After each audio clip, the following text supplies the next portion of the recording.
যা যা করার সেই কাজটা আমরা করব। আর গুন্ডামি করে আর সোশ্যাল মিডিয়ার মধ্যে উল্টাপাল্টা কথাবার্তা বলে কোনো লাভ কিচ্ছু হবে না। 2018-র আগে এই যে সন্ত্রাসবাদী, আমি বললাম সন্ত্রাস সৃষ্টিকারী, এই যে মার্ক্সবাদী কমিউনিস্ট পার্টি, খুন, সন্ত্রাস, ধর্ষণ এবং অগ্নিসংযোগ, নির্বাচনোত্তর সন্ত্রাস, নির্বাচনের আগে কেউ ভেবেছিল 35 বছরের এই যে দুঃশাসনের সরকার, কুশাসনের সরকার, সিপিএমকে কেউ দূর করতে পারবে? কেউ ভেবেছিল? আমরাও ভেবেছি হবে না, অসম্ভব। আর না, সিপিএম এত বছর আবার 8ম বামফ্রন্ট সরকার হবে, খুব খুশি। এবং তার মধ্যে 5 বছরের মানুষ চেয়েছিল আরেকটা সরকার, সেটাকে জুট আমলে এসছে কংগ্রেসের আরেক সরকার।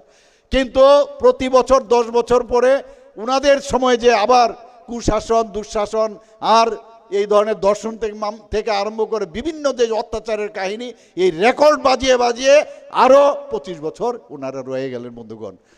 আর এর জন্যই বললাম, ওনারা কিন্তু এখনো মূর্খের স্বর্গে বাস করছেন, ভাবছে অসম্ভবের মধ্যেই কিন্তু সম্ভব রয়েছে বন্ধুগণ। এবার বাদ দিলে সম্ভব।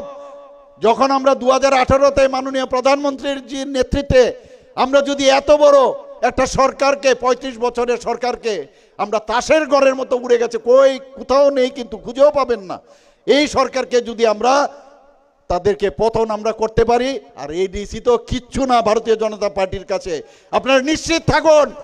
এর জন্য আমি দায়িত্ব নিয়ে বলছি, থাকবে না। আর গুন্ডামি করে তাহলে হিটলারও থেকে যেত, আজকে স্টেলিনও থেকে যেত। হিটলার যত লোক মেরেছে তার থেকে বেশি মেরেছে স্টেলিন।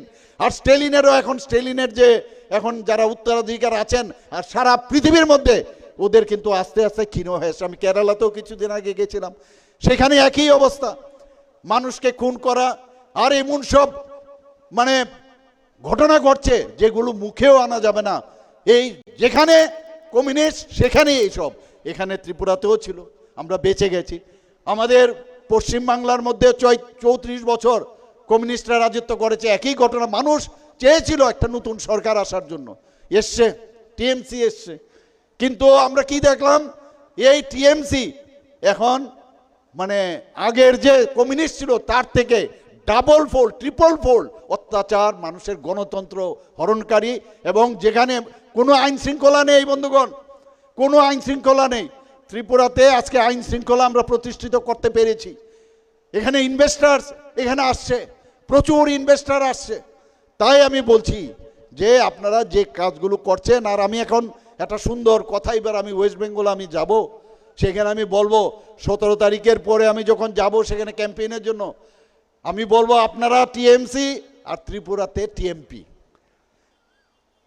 পশ্চিমবাংলায় টিএমসি আর ত্রিপুরাতে টিএমপি, তৃণমূল পার্টি, আমাদের তৃণমূল কংগ্রেস, আর এখানে হচ্ছে তীব্রমতা পার্টি।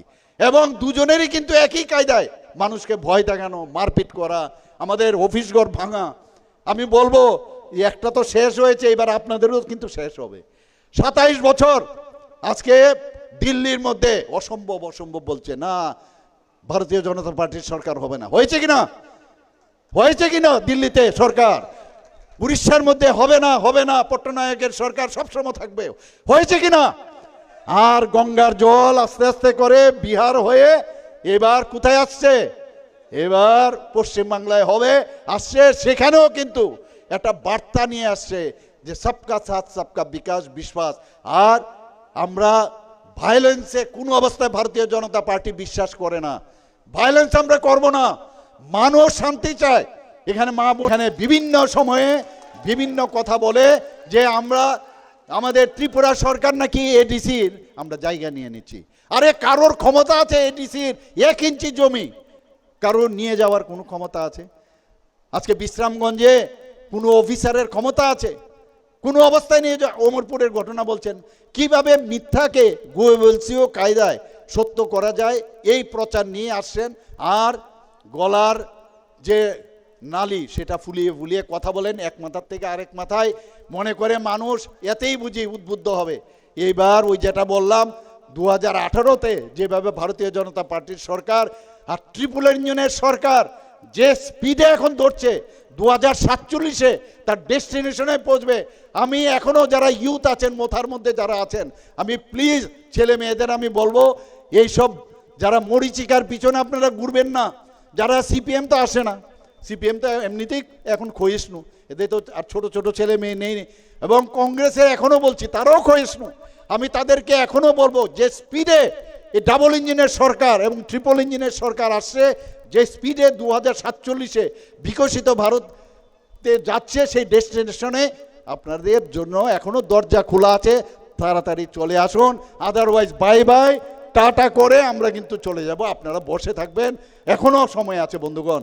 আমি এই দু চারটি কথা বলে, আর আমি যদি লিস্ট দেই আমরা কি কি এই জনজাতি অধ্যুষিত এলাকায় আমরা কি না কাজ করছি। ওয়ার্ল্ড ব্যাংক থেকে আমরা 1400 কোটি টাকা নিয়েছি, এখানে মাননীয় আমাদের প্রণজিৎ বাবু আছেন, ফিনান্স মিনিস্টার, শুধুমাত্র জনজাতি উন্নয়নের জন্য।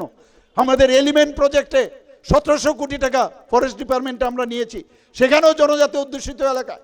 জাইকা প্রজেক্ট, সেখানেও জনজাতিদের উন্নয়নে আমরা কাজ করছি।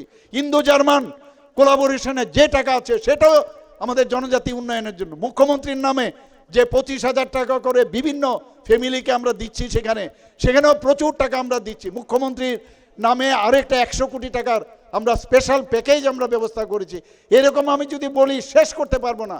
মাননীয় প্রধানমন্ত্রীজি, আজকে বিরসা মুন্ডার মতো লিডার আমাদের দরকার।